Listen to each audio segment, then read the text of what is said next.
Baghdad ছিল জ্ঞানের শহর, যেখানে প্রতিটি গলি ছিল এক একটি জ্ঞানের ছাপ, আর প্রতিটি ইট লুকিয়ে রাখত এক গভীর রহস্য। এখানে জ্ঞানীরা আসতেন কারণ এখানকার শিক্ষালয় থেকে উত্তীর্ণ হওয়া ছাত্ররা সমাজে এক বিশেষ মর্যাদা পেত।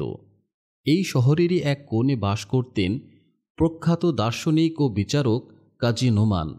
তার মতামত ছিল সবার ঊর্ধ্বে, আর তার সিদ্ধান্ত ছাড়া কোনো কিছুই চূড়ান্ত বলে বিবেচিত হতো না।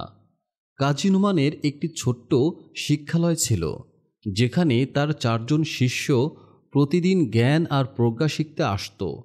সেই দিন কাজী সিদ্ধান্ত নিলেন তাদের জ্ঞানের গভীরতা পরীক্ষা করবেন। এটি শুধু তাদের বুদ্ধির পরীক্ষা ছিল না, ছিল তাদের নৈতিকতা আর চারিত্রিক দৃঢ়তারও এক পরীক্ষা। ঘরের নিস্তব্ধতা ভেঙে তিনি তাদের সামনে এক অদ্ভুত মামলা তুলে ধরলেন। তিনি বললেন, তোমরা শোনো, এক ব্যক্তি তার বাড়িতে অতিথিদের জন্য সুস্বাদু ক্ষীর তৈরি করেছিল, কিন্তু সেই ক্ষীর খেয়েই অতিথিরা মারা গেল। পরে জানা গেল দুধ নিয়ে আসার সময় এক কর্মচারীর সামনে দিয়ে একটি চিল উড়ে যাচ্ছিল, যার থাবায় ছিল একটি সাপ। সেই সাপের মুখ থেকে বিষের কয়েক ফোঁটা দুধে পড়ে যায়। কাজী নোমান গম্ভীর হয়ে বললেন, তোমাদের কি মনে হয় এখানে দোষ কার, মালিকের নাকি কর্মচারীর, নাকি এটা শুধু ভাগ্যের খেলা? তোমাদের যুক্তিসহ উত্তর দাও। প্রথম শিষ্য আত্মবিশ্বাসের সঙ্গে উঠে দাঁড়ালো। দোষ কর্মচারীর, কারণ তার অসাবধানতার জন্যই এই দুর্ঘটনা ঘটেছে। যদি সে দুধের পাত্রটি ঢেকে নিয়ে আসত তবে বিষ পড়ত না। তার অবহেলার জন্যই নির্দোষ মানুষের প্রাণ গেছে। কাজী মৃদু হেসে বললেন, তোমার যুক্তি ঠিক, কিন্তু অবহেলা তখনই বড় অপরাধ যখন এর পিছনে কোনো খারাপ উদ্দেশ্য থাকে। এই কর্মচারী অবহেলা করেছে, কিন্তু সে তো আর ইচ্ছাকৃতভাবে বিষ মেশায়নি। তার এই অবহেলা হয়তো শাস্তিযোগ্য, কিন্তু মৃত্যুদণ্ড নয়।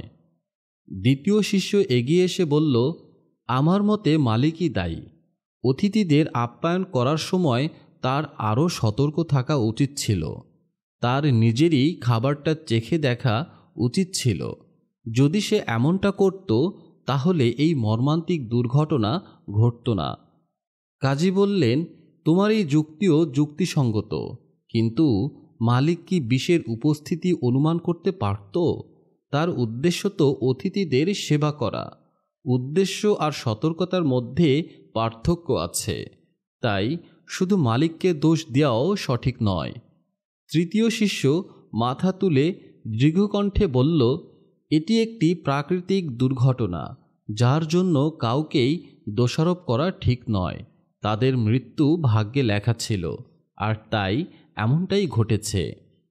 কাজী বললেন, যদি সব কিছুর পেছনে ভাগ্যকেই দায়ী করা হয় তাহলে আর বিচার ব্যবস্থার প্রয়োজন কি?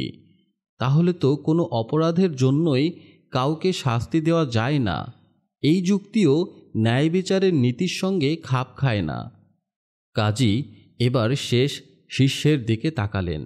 চতুর্থ শিষ্য মাথা তুলে ধীর কণ্ঠে বলল, সবার আগে আমাদের জানতে হবে এই ঘটনার সাক্ষী কে। কে দেখেছে চিল সাপ নিয়ে যাচ্ছে আর সাপের বিষ দুধে পড়েছে? যদি এই ঘটনা কর্মচারী বর্ণনা করে থাকে তাহলে সে সন্দেহের ঊর্ধ্বে নয়, সে নিজেই বিষ মিশিয়ে থাকতে পারে। আর যদি মালিক এই কাহিনী বলে থাকে তাহলে তিনি সন্দেহের তালিকায়। যদি কোনো প্রত্যক্ষদর্শী না থাকে তাহলে যে এই গল্পটি তৈরি করেছে সেই আসল হত্যাকারী। কাজী নোমান এবার মৃদু হাসলেন। তুমি আসল প্রজ্ঞা আর ন্যায় বিচারের গভীরতা বুঝেছ। তিনি বললেন, সত্য খুঁজতে হলে প্রশ্নের গভীরে যেতে হয়। কেবল উপরের ঘটনা দেখলেই চলে না। তুমি এই পদের যোগ্য। কাজী নোমানের কথা শুনে শিষ্যরা মুগ্ধ হল। সেই দিন বাগদাদের আনাচে কানাচে তার আর তার শিষ্যের জ্ঞানের প্রশংসা ছড়িয়ে পড়ল।